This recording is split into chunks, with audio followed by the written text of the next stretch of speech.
Bon, alors aujourd'hui juste quelques swings avec mon nouveau ancien nouveau driver. Je vous expliquerai ça en introduction dans la vidéo normalement.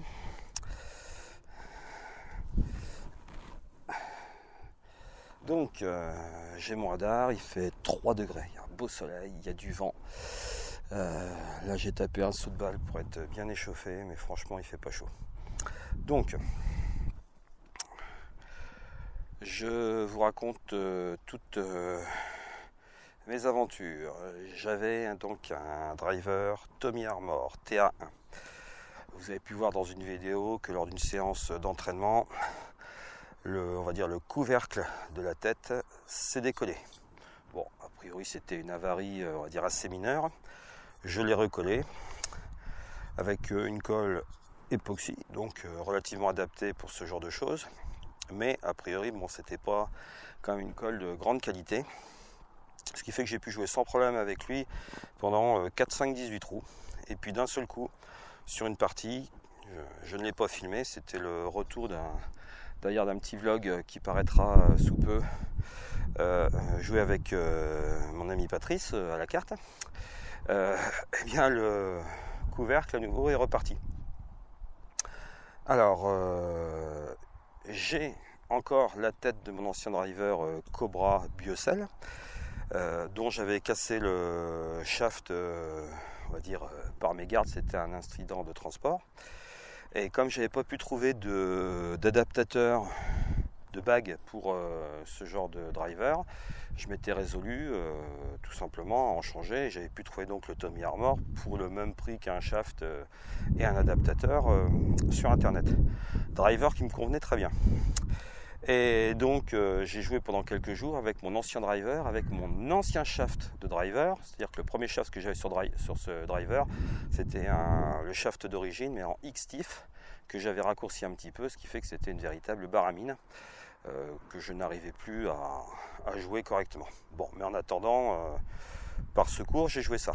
Et comme donc le couvercle n'est pas trop tenu sur le Tommy Armour, je me suis dit on va reprendre celui-ci. Et donc j'ai essayé de récupérer le shaft de mon driver Tommy Armour pour l'adapter ici.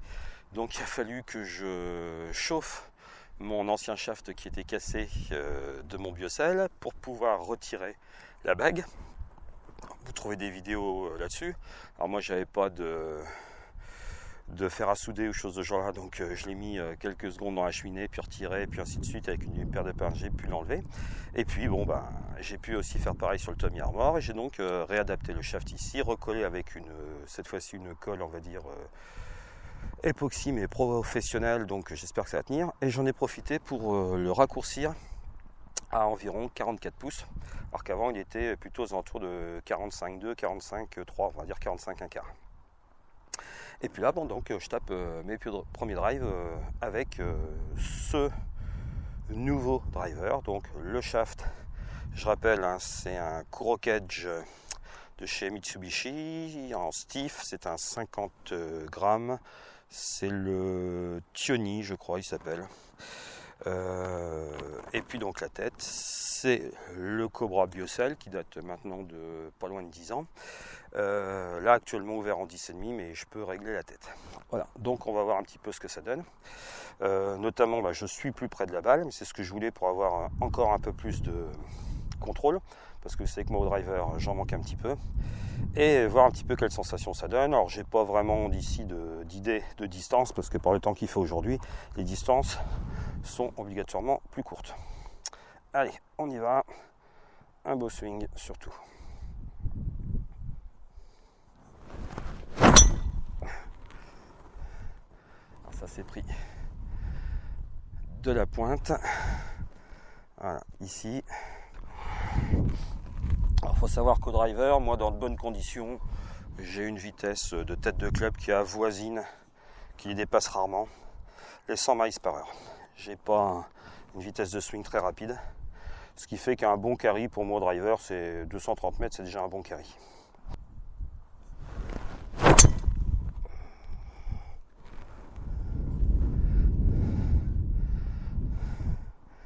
Alors Ah, je suis sur une vitesse de swing, vous voyez, de 97 miles par heure.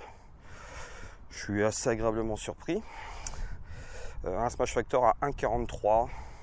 Donc avec les conditions météo, on me le donne à 220 yards, c'est-à-dire 200 mètres. Alors comme j'ai déjà expliqué, ça fait quasiment du 220 mètres dans des conditions normales, avec des balles normales. A priori ça va. Balle qui part plutôt dans la direction jeu. Et effectivement, j'ai l'impression de taper plus facilement le centre de la face. Alors je dois dire que ce driver là m'a l'air un tout petit peu moins tolérant que le Tommy Armor, mais de l'autre côté, comme le shaft est plus court, on devrait s'y retrouver.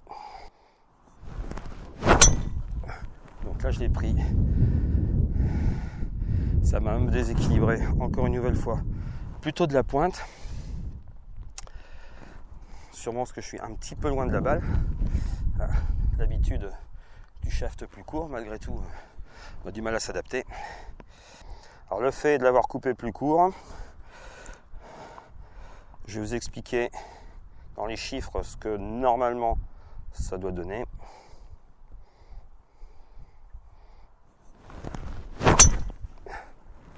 Celle-là est un tout petit peu fédée, de 3 mètres, mais elle est bien touchée. Voilà, 99 miles par heure, encore un smash factor à 1,40. Alors le fait de le raccourcir, ça le rigidifie davantage. Alors comme c'est un stiff, mais sur un shaft relativement léger, alors déjà la nomenclature stiff en elle-même ne veut pas dire grand chose, mais c'est pas un shaft qui est très rigide à la base. Donc là ça le rigidifie un peu, donc ça c'est pas du tout gênant. En revanche, j'ai perdu ce qu'on appelle du swing weight. Alors dans une autre vidéo, je pourrais expliquer éventuellement à peu près en quoi ça consiste. Mais le driver d'origine, je l'avais mesuré, parce que j'avais pas eu donné constructeur, et puis donné constructeur, on peut s'en méfier aussi, parce que c'est très variable avec les productions en usine, était en D3, et là je dois être descendu en C9, je pense.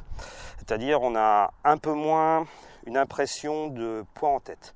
D'un autre côté, ça veut dire aussi qu'il est un peu plus facile à mettre en marche, si je puis dire. Il a une impression de lourdeur en tête moins importante, mais on peut éventuellement moins bien le sentir dans l'espace. C'est encore un peu à la pointe, mais le résultat est très convenable. Ça doit faire 195 mètres, ça. Voilà, 217 yards. Et vitesse de club à 94, 1,47 de smash factor. Donc, premier bilan. Bon, il va falloir que je m'y adapte.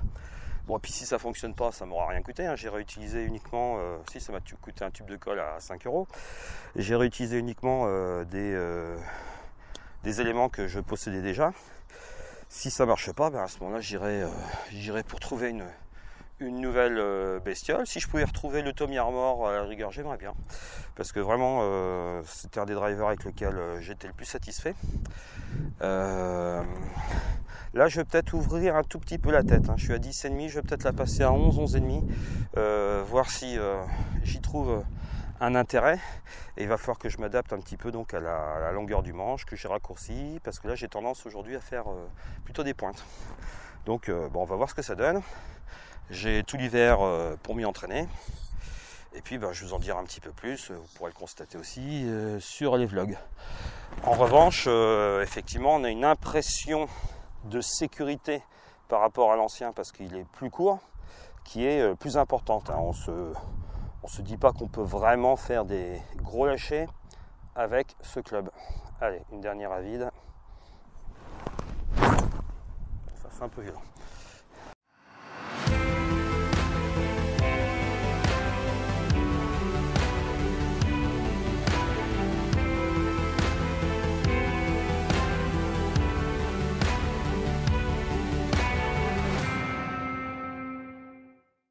Allez, j'en filme mes deux dernières balles prises de derrière.